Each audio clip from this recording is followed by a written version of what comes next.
Have you ever overpaid for a cruise vacation? I used to feel like I was giving money away to the cruise lines. But after decades of cruising, I've uncovered 11 ways to ensure that I never pay full price again. Number 10 alone saves me hundreds of dollars per person every time I book. I'm Gary with Optimal Cruising, bringing you fresh cruise advice, money-saving hacks, and secret strategies the cruise lines don't advertise. Here we go. When I used to book a cruise, I'd do it on a whim. I'd have a vacation coming up, or maybe I got an extra bonus at work, and I'd be excited and I'd just get online and book it. I never paid attention to how I was doing it, but I realized over time that I was not really getting the best deals, because there are two main types of bookers who are rewarded by the cruise lines. There are those who book early, like 18 to 24 months ahead of the cruise. This is when sailings are first offered or announced by cruise lines. You're going to find great deals and availability, because the availability is wide open and cruise lines want to start getting these ships filled, so they offer good promotions. Or those people who book very late, last minute cruises. You won't be able to find everything because some cruises sell out, but the ones that are not sold out, cruise lines start offering those cabins at steep discounts because they'd rather have bodies on the ship than unfilled rooms. And then you can still find good deals during wave season, which is between January and March of every year. And that's because cruise lines put strong deals out in those months to get the year off to a good start. And it's not all about when you book, it's also about when you cruise. If you cruise during the off-season, or what cruise lines like to call the shoulder season, which varies depending on region, but in the Caribbean, it's usually December or from April to May, you will find the best deals out there. It doesn't matter when you book it. Those cruises tend to be undersold, not crowded, they're usually not full, and the deals are there to be had. And if you're looking to cruise in the Mediterranean, the shoulder season is typically September to December, and then again from April to June. Just as an example, I was looking at a cruise on one of the newer ships, the MSC World Europa, and it's very pricey to get on that ship. But I found one in December for only $500 and something a person. There are a lot of special discounts that cruise lines offer to people that they don't exactly advertise. One of the big ones is for servicemen. So if you are in the military or are retired military, many cruise lines will offer decent discounts off of the already sale prices. You just have to call them and ask about it, or work through a travel agency who is aware of these discounts, because sometimes it's hard if you're just navigating this yourself on the website to actually find these and get them applied to your price. There's other special discounts out there too, such as if you're an AARP member, or if you live in certain states, there are special discounts. If you think you might be eligible for something, it's always a good idea to ask. And you can ask the cruise line directly or a travel agent who is familiar with cruising. And those aren't the only things you need to do to make sure you're not overpaying for your cruise fare. I no longer just click onto one website and book a cruise. If I find something I like, I always check at least one other source or one other site to make sure that the deal is as good as it gets. Sometimes you will find a lower price on a cruise line website, and sometimes you'll find a lower price on a third-party or independent cruise travel agency. We have a link below to one of these agencies who guarantees not to be undersold. So they go around the internet and price check all of their cruises to make sure they're offering the best deals. And the price comparison doesn't have to end when you book.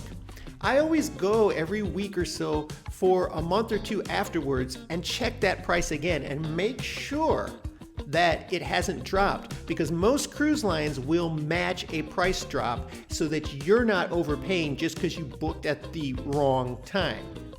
And if you're booking with a cruise travel agency, make sure that they also will have your back if the price goes down. And with some cruise lines, you can even get ownership perks to save you money. A friend of mine loves to cruise with Royal Caribbean, and he actually bought stock in the company. And he told me that every time he cruises, at a minimum, he gets a $100 onboard credit just because he owns shares in the company. And he said you only have to own 100 shares. And that's a guarantee from Royal Caribbean. Carnival and Norwegian also offer similar guarantees.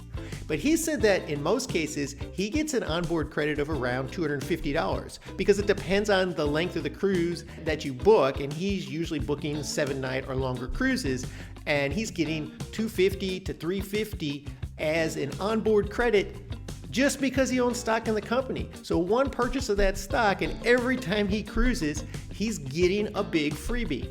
Something to think about if you have a particular cruise line or you like one of those three. Just by owning stock in the company, you're going to get a benefit every time you cruise.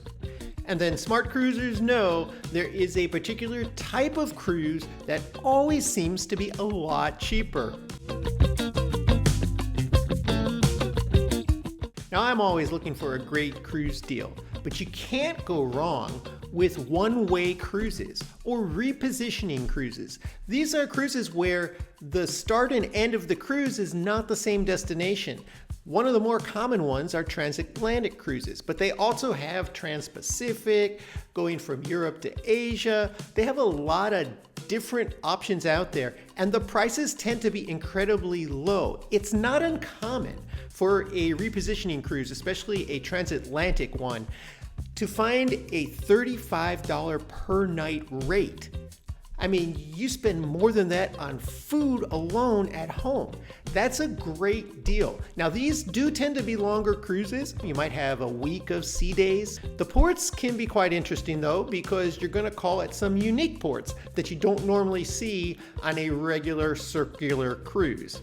Another great value from these types of cruises is they tend to be less crowded.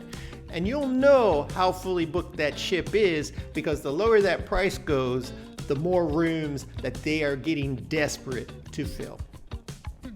And this next way of saving money on your cruise, I found out most people never even hear about. But I want to know, would you ever consider one of these one-way or repositioning cruises? Put your answer in the comments below.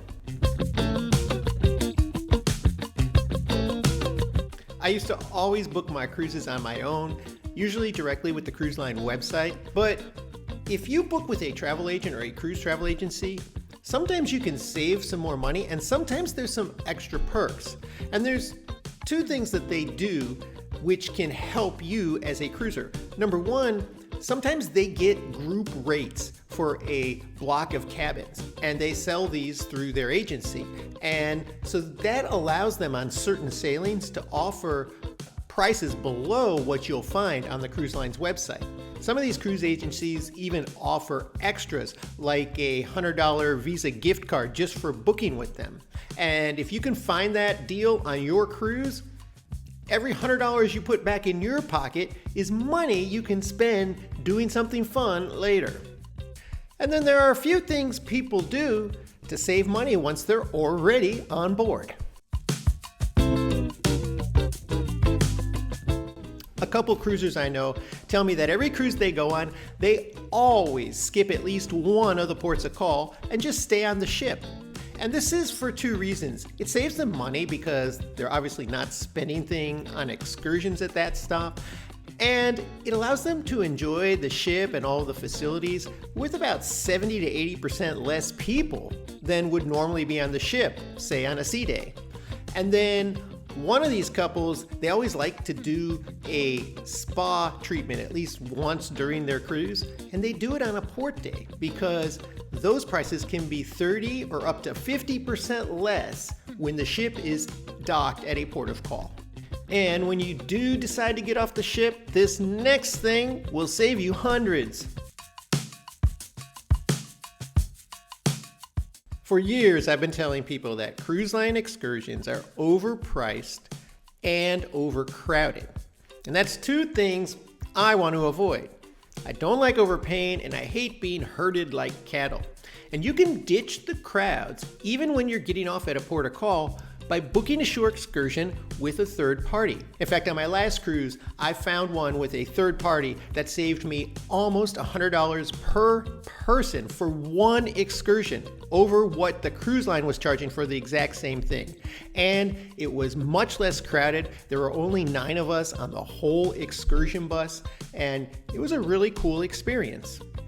And you might as well save some money on these things, and that's more money you can put towards another cruise. The last cruise I booked, I saved hundreds of dollars by booking it on board the ship. And now I always, whenever possible, book my cruises on board. So on your next cruise, if you're thinking about another one and you're gonna sail again with the same cruise line, definitely book it on board the ship. This is where the best deals are to be had. And you don't even need to know where you're going or when you're going, because cruise lines will book you an open-ended reservation, and you'll just put down a small deposit, usually $100 per person, and then you can use that deposit towards whatever cruise you find in the future. And if you book the specific cruise on board, you can get even greater benefits. Whatever price you find online, they're going to give you a discount off of that on board. It might be 5 or 10%, but that's 5 or 10% off the lowest deal out there. And then they usually throw in extras, such as onboard credits, which could be anywhere from $100 to $500 for a cabin.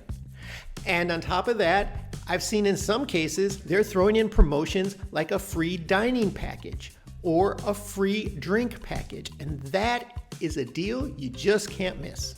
This next item shocks most cruisers when they first hear about it.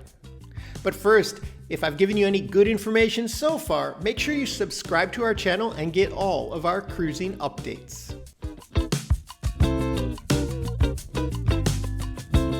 So the very first time I sailed on MSC, I had no idea what to expect. Never heard of this cruise line, didn't know much about it at all. But I was pleasantly surprised. And the reason I booked at all was because of the rock bottom prices they're throwing out there. But did you know that in addition to the low prices with MSC, that they have a completely 100% status match program for all cruisers? And what I mean by that is, if you have a high level of status with another cruise line, they will match it on your first cruise.